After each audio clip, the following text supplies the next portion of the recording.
The movie starts in a nightclub. A man named Grover shows up with a woman, Pam Grier, playing Coffy, and brags that she's willing to do anything for a big-time drug dealer. They end up in an apartment, and while Coffy is seducing the big-time drug dealer, Grover shoots up in the background. And just as the dealer is ready to get busy, Coffy pulls out a shotgun and blasts him. I was not expecting that. Then she turns the gun on Grover and gives a speech about her sister, drugs, and how this is payback. Flash forward, Coffy's in the operating room. Apparently she's a nurse. The police come by the hospital asking about the man that she killed. One cop flirts and asks her out. Next day she goes with him to a juvenile rehab center and explains how kids are getting hooked on drugs. We found out her sister was hustling and her brother was on drugs. She'd been sending money for her little sister's schooling, but it was going to drugs instead. She straight up asked the cop if it would be wrong to kill someone who profits off of kids like that. That night, Coffy gets dropped off at home, but another car picks her up. She ends up at a strip club where she meets Councilman Howard and a police officer.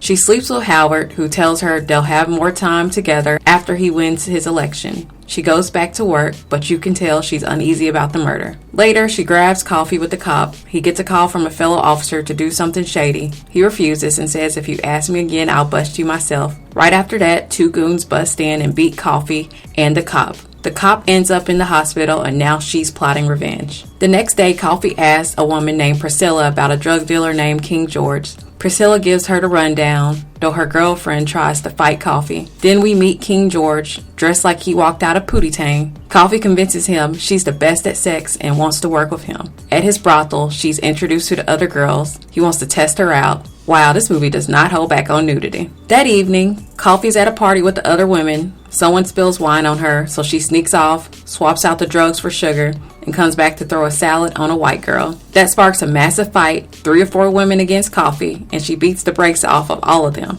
It's basically a Royal Rumble. One of the men points and says, "I want her tonight." This movie is chaotic. That night, Coffy meets Arturo, one of the big men in charge. They role play some race fetish stuff until she pulls a gun, but his bodyguards catch her. She pins the blame on King George, which gets him targeted. Next day, they tie George to a car and drag him until he's dead. Brutal. Meanwhile, Coffy's locked up in a shed out back. Councilman Howard shows up at Arturo's house, pretending he had nothing to do with her attempted hit. That night, the goons drag Coffy under a bridge to kill her, but one of them gets horny and tries to assault her. She stabs him, runs into the street, and a couple of goons get hit by a car. She's chased by a crooked cop, but his car flips and catches fire. Later that night, she gets picked up by some random guy, but when he stops for liquor, she steals his car. Like I said, a lot of trusting idiots in this movie. She grabs a shotgun she stashed earlier and goes back on the hunt. Back at Arturo's, Howard leaves the house thinking Coffy's dead. But she runs over one man, shoots another, and kills Arturo after forcing him to reveal where Howard went. She drives to Howard's beach house and points the shotgun at him. He tries to talk his way out, admits he's corrupt, and smooth talks like he's not about to die. Then his white mistress pops out of the bedroom. Coffy shoots him in the stomach and walks away. He's yelling that she didn't understand, but nah, she understood perfectly. And that's how Coffy ends. And here are my final thoughts.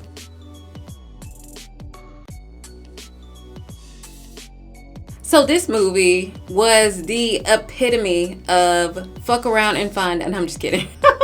Coffy came into this movie ready to give that clap. This was the definition of, well, that escalated quickly. After that long ass intro, it just went from 0 to 60 really fast. So she went on this vengeance mission because someone stole money that she was sending up to take care of her sister. And now she's like, oh, y'all motherfuckers gotta pay now. So she was living a whole double life. She was a nurse during the daytime and I guess out there shooting niggas in the middle of the night, okay? I mean, she was just going after people. And honestly, she was using her body and her sex appeal to manipulate the hell out of these men. And I hope this movie is a warning for men to stop thinking with what's between your legs, because you might end up like these fools. I mean, this was a graphic ass movie. I was not expecting this shit at all. Everybody that got unalived this movie, it was in a tragic way. I mean, it was just very, it gave me very much Kill Bill, Death Proof, Quentin Tarantino vibes. And I'm sure this is what he was paying homage for when he made those movies. That I guess I've never just sat down and watched a 70s movie, maybe some horror movies or stuff like that, but never anything like this. But they did a really good job with it. I liked how it ended, how she found out that the councilman that she was talking to was actually, ain't shit like everybody else. And he basically threw her under the bus and was like, whatever, if you kill her, you kill her. At least it's not me. And then she goes to find him at the beach house and finds him with another woman. And then he ends up getting that clap too. I mean, I guess hurt people is all I can say. I don't know. At first when I saw it, I was like, dang, did she really have to shoot him? But then I thought to myself, hell yeah. Dude threw her under a bus and was like, fuck her. Basically, I don't care if she lives or dies as long as I get to live and easily replaceable. Horrible. But overall, I give this movie like an 8 out of 10. It was really good. I wouldn't watch it again because this isn't really my jam, my type of movie. But I would say yes, you should watch it at least once. Get a little bit of 70s vibes. So thank you guys for watching. I will see you guys next time for another movie. Bye.